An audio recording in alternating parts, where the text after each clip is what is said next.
Erjabuti, Erjabuti, Erjabuti Sogat, Sogat. shirkadda diyaaradaha ee Erjabuti waxay ku diyaarisay qolka VIP-da oo ku yaala gudaha madarka caalamiga ah ee Djibouti.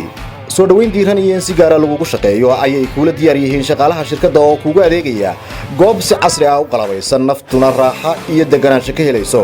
Erjabuti waxay ku leedahay adeeg aan ku bixino qolka VIP-da waxaa kamid ah goob xasiloon, goob aad ka heli karto cuntooyinka fudud iyo sharaabka nooc kasta oo aad u baahan tahay, goob telefishinka lagu daawado iyo internet xawaarihiisu sareeyo. bun iyo kafajiin ayaad sidoo kale ka heli kartaa.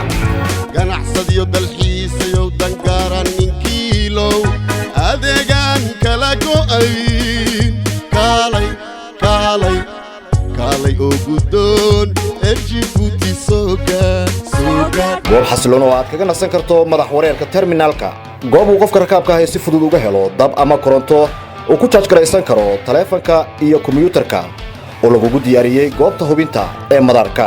waxa kale oo ku diyaara gaari kuwa raaxada ah oo ku geynaya halka ay diyaaraddu ka kacayso. haddaba ha moogaanina inaad ku safartaan diyaaradaha shirkadda Erjabuti markasta iyo meel kasta. wixii faahfaahin ah ee intaa dheer kala xidhiidh taleefanka iyo ciwaanada shaashadda kaaga muuqda. Erjabuti Sogat Sogat Erjabuti Sogat.